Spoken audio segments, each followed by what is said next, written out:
Oh, we're good. Alrighty, joining me now is our, as usual, TC24 and our junior boy turned senior boy, Danny Webb. But you two do not matter today because we've got a special guest joining us. He's a man who's had 16 years of a rugby league and union career, which spanned at least 3 continents, 12 years as a high-performance athlete on and off the field, and then he's been newly appointed the CEO of Gridiron Australia. Mr. Wade Kelly, how are you, mate? Yeah, good, thanks. So it's good to be here. Good to talk a bit of NFL, bit of Gridiron Australia. You are an extremely busy man, so we're actually lucky to even have you on today. So we appreciate your time. Yeah, no worries. Yeah, there's a lot going on, all different facets of the game, and all exciting stuff. And then you combine that with all the NFL stuff that's going on at the moment. So yeah, there's a lot to get through. But yeah, happy to be here. And like you said, it's an extremely busy part of the year for the NFL with the playoffs well and truly underway. The normal question, as you can appreciate, most of my guests are from the States. So my normal first question is, have you been to Australia and things like that? You obviously have, but we'll turn it into, do you have a favourite part of Australia? Yeah, man, there's lots of places I love in Australia. I'm an East Coast boy, so I grew up in a place called Clay Valley, so the Eastern Beaches are pretty special to me, Bondi and where I live now, and Bronny and Clay Valley and Maroubra and Coogee to a certain extent. I spent a fair bit of time up at the Northern Rivers, so Cabarita Beach, Byron and Lennox in particular. A lot of time up there, so anywhere on the East Coast of Australia is pretty good. I'm heading over to Perth for a big event in a couple of weeks for their West Bowl, and they've got a big event in Yagan Square, so I'm looking forward to get over there.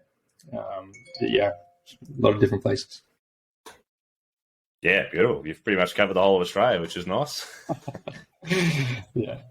We'll keep everyone happy. That's good. Well played. Smart. We'll talk a little bit about yourself before we get into the Gridiron Australia. You, as I said, you had a pretty impressive sporting career across the league and union.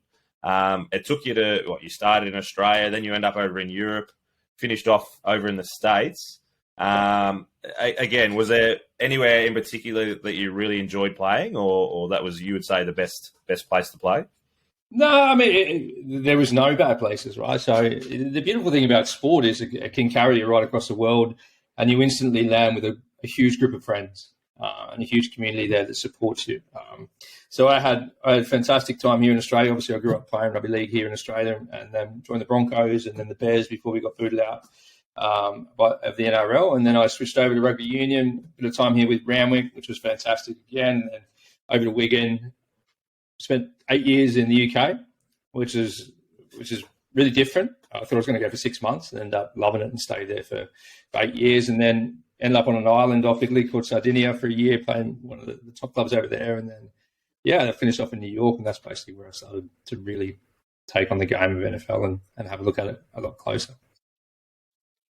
Yeah. Well, you've already answered my next question. I was going to say, were you a fan of the NFL during your career, or was there ever a contemplation for a crossover and give an NFL a crack? Yeah, absolutely. So I've got a bit of a unique history with Gridiron Australia in the fact that when I was about 4 or 5 playing for Cleverly Crocodiles Rugby League, I played with a kid called Peter Toss. And Pete's dad was Peter Toss Sr., who's one of the founding members of Gridiron in Australia, and particularly the Bondi Waverley Raiders. So even at sort of age 4 and 5, he was always trying to convince me to go and play some gridiron with his son up at Waverley Oval in the eastern suburbs of Sydney.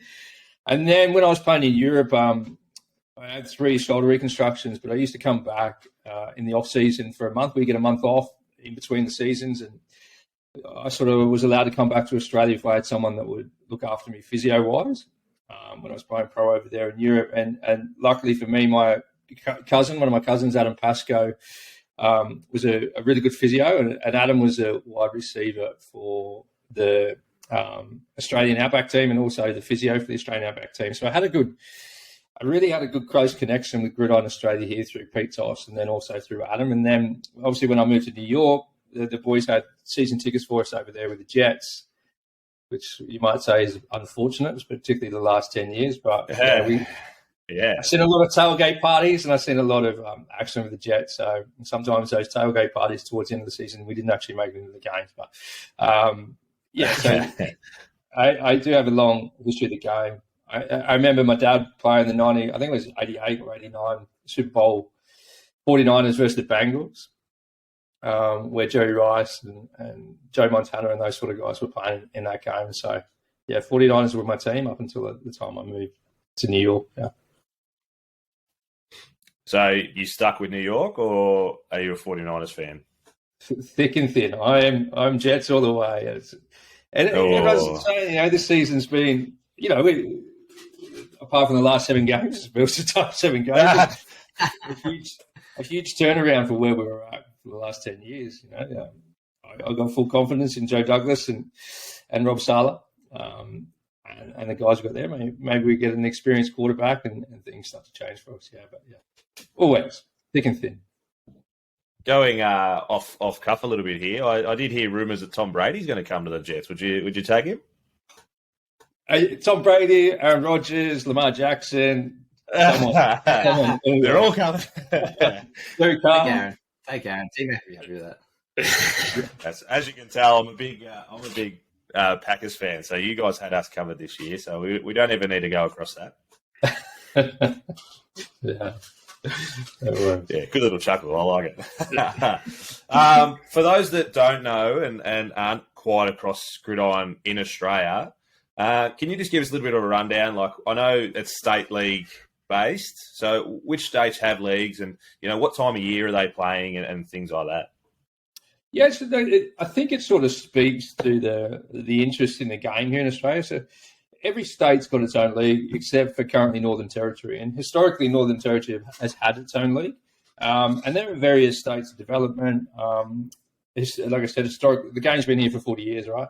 So historically, they've had clubs that have risen up in different states, and then as interest has waned for those players that started those clubs, have retired, they've fallen over for whatever reasons, and then another club's spouts up. So, for instance, young blokes like yourselves, if you want to start a club, it generally starts with a senior team or a senior men's team, in particular. History shows us. But then when that group of players sort of has enough or finishes or retires, it's very hard for that club to maintain its status. So a big remit is for us is to really invest in the juniors. So every state, like I said, has got leagues, and our focus at the moment is really making sure that we've got strong pathways. How and why? Like, why are we building those pathways? We want to give kids an opportunity to join the sport at a younger age than they ever have before. Victoria's done that really well, down with their under 13s and under 16s and under 19s this year. They're really strong competitions down there. And the different states are at different levels of doing that. So, yeah, Gridiron Australia is really helping develop that side of things. And then you've got the women's side of the game as well, which suffered a bit through COVID, like trying to come back after COVID. But they're... we've got some really talented players in our girls division, and that's seen with some of those girls that are getting picked to go and play in the American League. This year they played a bit of an experiment last year when they went over in the first year of it, but now they're getting actually, they're highly sought after to take our players over there. So, yeah, it's for 40 years it's been pretty similar. Ups and downs and flows, but with the recent interest in the game, the office opening up on the NFL on the Gold Coast, which show that there's so much interest in the sport. And the NFL is really interested in not only Australia, the Pacific region, which we're really excited about as well. Do all states play the same time of year? Yeah, so we do. For us, it makes sense to not go against the other major contact codes, because in terms of getting access to facilities at the moment, and then also access to players. Australia's not a huge country but it has got sporting fanatics, and they all generally play whatever code that they've grown up with. So whether that's AFL or rugby league or rugby union, the Gridiron has positioned itself as a summer sport. So they generally start the contact season or tackle season starts late in the year, around October, and then goes through. Some states finish at Christmas. And then Western Australia, for instance, finishes on Super Bowl weekend. And part of my job is to make sure that those states are aligned so that we're all finishing at the same amount of time. And then we're all heading to our national championships, which is for contact, a huge event every year. Traditionally, it has been. Obviously, COVID knocked that about a bit, but we're back on deck. And, yeah, we've got our nationals coming up at the last week of April this year. Beautiful. That's exciting. We might have to be all across that and maybe get out there if there's some games down in Melbourne. Yeah, look, it's definitely going to be on the East Coast this year. I can't sort of, until we tell the States, which we've got a state board meeting tonight, I'll let them know where the location exactly is going to be. It's really late to planning, and I only started in November. So as soon as we get this squared away, I'll be looking to a venue for the next 3 years to lock in our juniors and national championships so that everyone knows exactly what we're doing.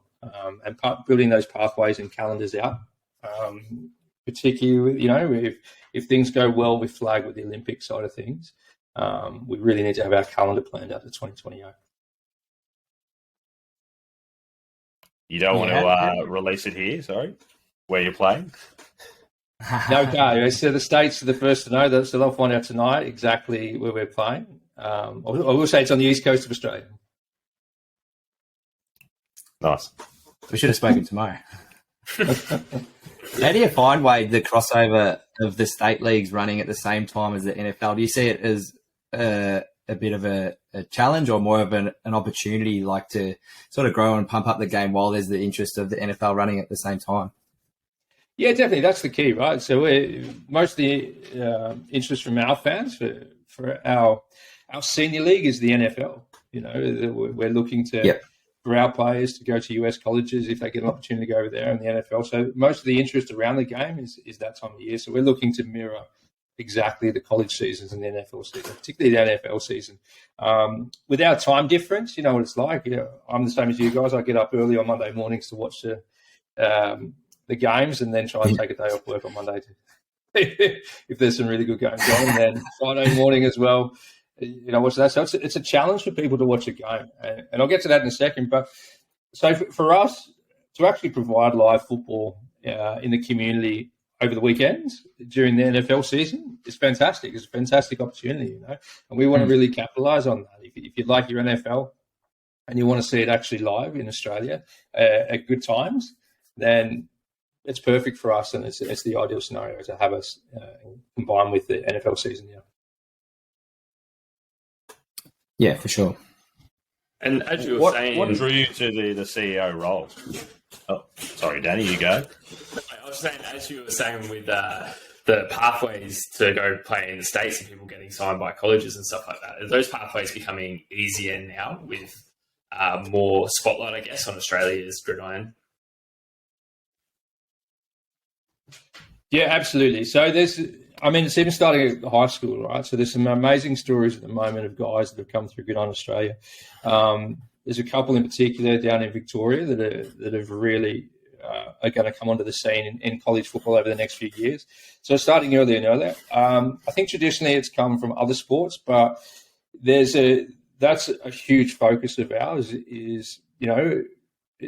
is a great opportunity to go to college. And I was speaking to Thomas Yasmin at Utah, who's a Sydney boy who had a lot to do with when he was in Sydney and his family. He got an opportunity to go and play at Utah and, played in the Rose Bowl in front of 90,000 people a few weeks ago was something that he never sort of even dreamed of. And, every player that goes over there into that system seems to be excelling. And then also seems to be really enjoying it and really enjoying the benefits of it. I mean, how many sports can offer you the opportunity to have a $300,000 scholarship and then a possibility of getting drafted to the NFL? And you look at Jordan Malata's contract at $100 million US.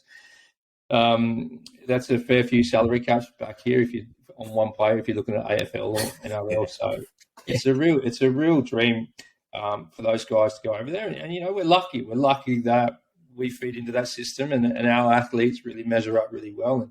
And part of what we'll be doing is national combines, both for contact and flag, where we'll head around Australia and we'll open it up to every athlete that wants to come and have a look and get tested on the official combine test, the same as they use the NFL combines and the college draft combines. So we'll do that around Australia and just really capture that interest in these players going over there. And then you've got the girls side of things, right? So the girls in the flag at the moment can get NAIA scholarships to the US, and the NCAA starting this year, the flag football scholarships, and we all can see with the Pro Bowl week just how big Flag's getting with Eli and Peyton having the AFC and NFC. Like Pro Bowl week is Flag this year, which is fantastic. And the head of the Mexican women's team is the assistant to one of the teams, and the head of the US women's flag team is the assistant coach to the NFC or AFC. I can't remember which one they've allocated to each. So, yeah, those pathways are getting bigger and bigger, and they're getting stronger and stronger. And Gridiron Australia is a huge part of that. And NFL Australia, like I said, as we were speaking offline before, I spoke with Charlotte Offord a few weeks ago, and they're really starting to plant some seeds down here with especially flag football. Now, flag has been on. Is it officially in the Olympics? Is it America? So October 23, they make all the announcements for those sports, but all indications are that the NFL has placed NFL flag as a real chance of being in those Olympics, and then obviously you got the Brisbane Olympics in 2032 after that. So yeah, I mean that's going to be a huge announcement, right? So I met with the guys at the Institute of Sport the other day, and we're just talking over what that exactly entails for our sport if we do become an Olympic sport. And Gridiron Australia will be, we're the governing body in Australia, registered with IFAF, the International Football Association Federation. So we will be the ones sending those teams to the Olympics if it does come off, and what a fantastic opportunity to represent your country. And we think, the athletes that we've got here, if you look at flag specifically as a sport, it's a combination of netball and OzTag. It's probably closer related to netball than anything else. I was up there for that awesome event on the Gold Coast at the end of November with the under-11s kids, where Varsity Lakes took out the championship and now going to Pro Bowl week as an under-11-year-old. It was amazing to represent Australia. That's huge. And it was the girls. The girls really excelled at it. Their spatial awareness, when the ball gets spiked back, for those guys to find space, they're used to it. That's what they do, And so if we can... We'll be looking at athletes across all sorts of sports and outside of sports we want to win that gold medal. Australia wants to position itself. If we're in the Olympics, we want that gold medal. Our athletes can measure up against the Americans, the Mexicans, the traditionally strong, the guys that have really taken the flag football so far. We think we can beat them. With the athletes we've got here in Australia, why can't we win those gold medals? So, in both the men's and the women's. Well, and that'll be huge too. If it does get announced as an official Olympic sport, will that mean potentially a huge funding injection for you guys as the governing body or through AIS, whatever it's through? If it's announced as an official Olympic sport, does that mean more money and therefore more potential for growth and those sorts of things in the future? Yeah, massive. And the funding, to put it in really simple terms, if you're a chance of podium finishing, you get more money. So Swimming Australia, the podium as well at the Olympics, so they get well funded. We love a winner. Has traditionally shown that they're a chance of winning the gold medal in the men's and women's. The Western Australian government just spent $30 million on a high performance centre exclusively for Hockey Australia in Perth. So we've got to really position ourselves. So that's why we'll be looking for the best athletes in Australia to come and join our game, because the pathways are phenomenal, right? So if you can get, not only it's an Olympic pathway, it's also a pathway to US college scholarships, and inevitably, you can see where it's going in America now. I think, anyway, in my opinion, that you can see that there are going to be professional leagues in America for flag. If Pro Bowl week is now flag, people are watching flag. People want to participate in flag. They can sell tickets for flag. That's what they do. They're going to create. Someone's going to create, whether it's the NFL or someone else, they're going to be professional leagues of flag in the US. So if you can, and the interesting thing about flag is whether you play, in the primary school, which the NFL is doing in Australia a lot at the moment, whether you play in primary school or you play at the Olympics, it's 5v5. So it's the same game. So it's phenomenal. Yeah. And then also, you could go to the Olympics, you could go on scholarship to the US, and then inevitably there's going to be those professional pathways for you to go and play flag. It's a pretty attractive option for our best athletes in Australia. Yeah. I like the idea that Well, you said our under 11s are the ones who played the flag up on the Gold Coast. Is that right? Yeah, so the NFL did a pilot tournament. So they did and I say pilot tournament, I mean the prize was unbelievable. So they had 10 schools trial the program last year, Northern New South Wales and Southeast Queensland. Those 10 schools came together at Metricon Stadium mid-November last year. Todd Gurley come out from the Rams, which was great. Obviously, Jesse Williams, who works with a lot with us, Gridiron Australia, fantastic ambassador for our game here. They were all there. Betty Graham come up for so they played a tournament all day, and we helped them with a few aspects of that through Gridiron Australia with our referees and that sort of thing, and logistics side of things. They played a tournament, and it come down to the final play of the last game, which was Varsity Lakes School. So I can't remember the other school's name, but under 11s. It was the last play of the game. They needed a touchdown to win it, and they got a touchdown the last play of the game, which sent them to Pro Bowl week. So they go over there. Yeah. I think they're leaving next week to have what an amazing trip, right? So the Pro Bowl week has a junior competition, and they're going over to represent Australia. So a little primary school from the Gold Coast is heading over there to Pro Bowl week. Amazing. Yeah, that's incredible. But I really like the thinking. Under 11s, 2032 in Brisbane. That's 10 years away. We're gonna have that'll be 21. We'll be serious chance for some medals. That'll be hit the pros, yeah. Oh, they'll be primed. Well done. That's up here for thinking. That's good. A lot of forward planning. Yeah, that's it. Hey, we think forward in the NFL. It's good. What actually brought you and drew you to this role as a CEO? Because you were only announced in October, November? Yeah, so mid-November I started. So yeah, it's only been a few months, if that. Look, I'm sport. I grew up playing all sorts of different sports. Like I said, I had a long connection with the game. I had a professional career. When I finished that, I was naturally just sort of evolutionized into coaching.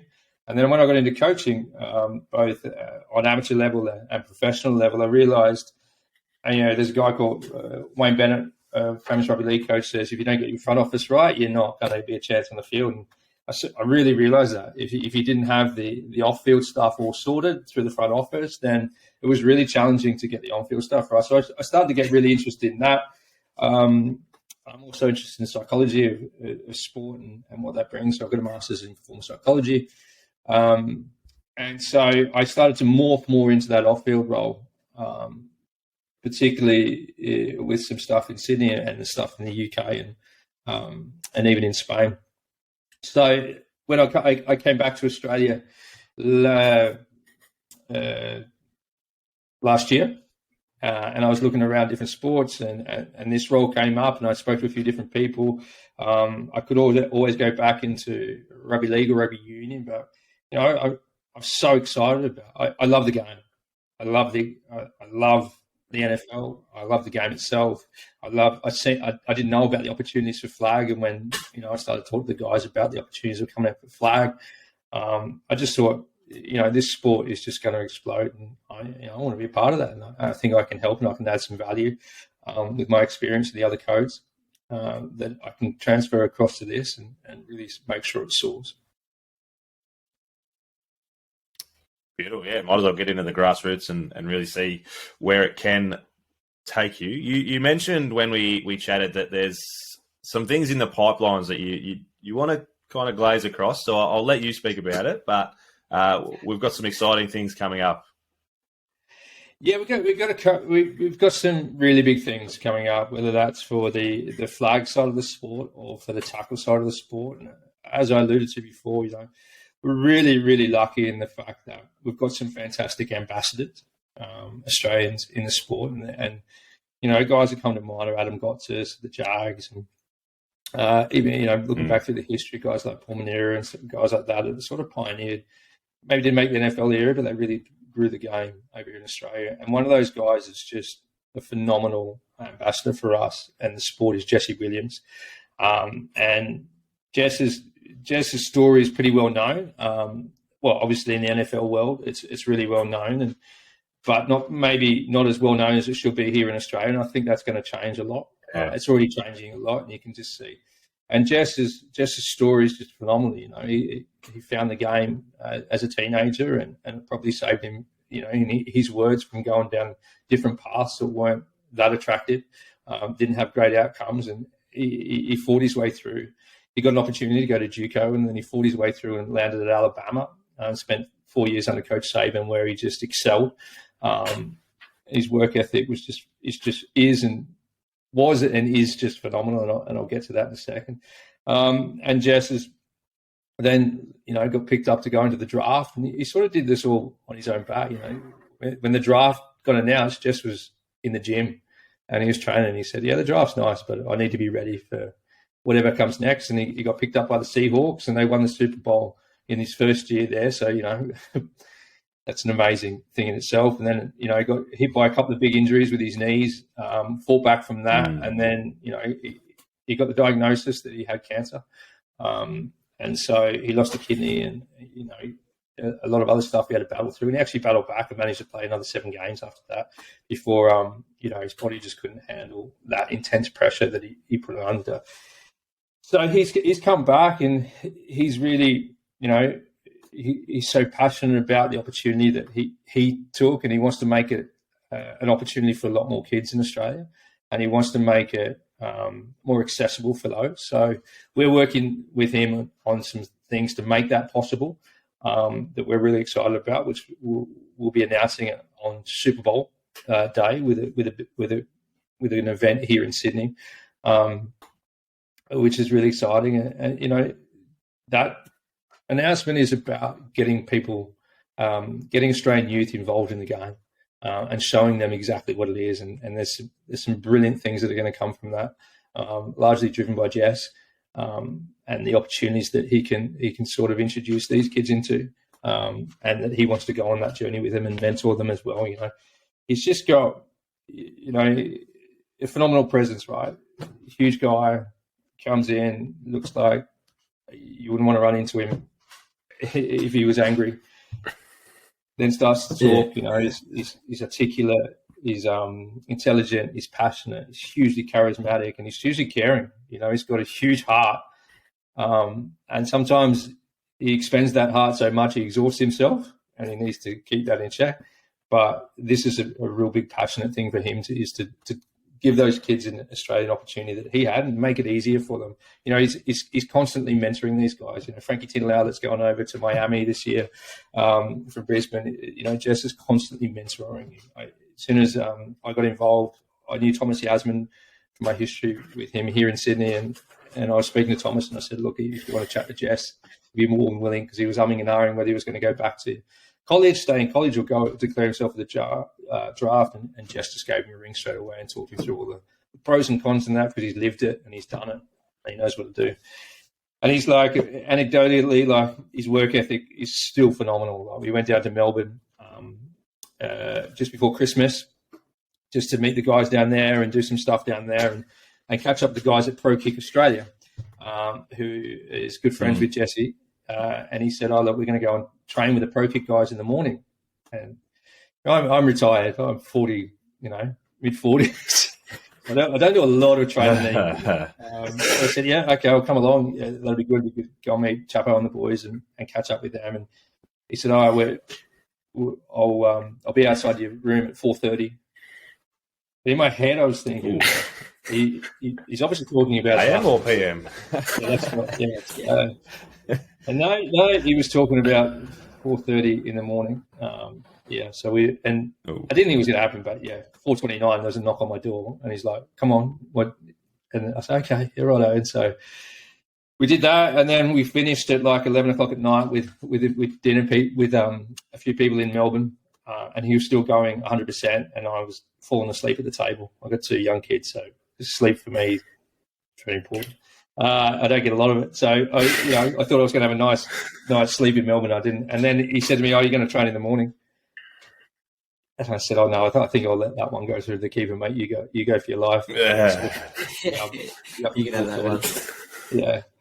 But, so it's a lot of exciting things coming. Huge excited to have Jess involved, and he's hugely excited to be involved as well. Yeah, absolutely. I look forward to watching or being across that announcement. I know that it'll be probably posted here first on any given Sunday, so we appreciate that. That'll be great. I do have two probably quite selfish questions to finish with, but before we get there, I'll throw it out to the boys and see if they've got anything for you. And I do just want to thank you for coming on and spending some time with us. It's been great to have a chat, and I hope we can do this more in the future. I think the boys have been pretty generous with the banter. They give me a lot of shit, so I reckon they've eased off on you. So next time you come on, I reckon you'll be due for a bit more banter, but that's all right. We'll ease you into it. But yeah, we really do appreciate you coming on and giving us some time. But I'll throw it to the boys if they've got any questions for you to finish off before I have my two very selfish questions.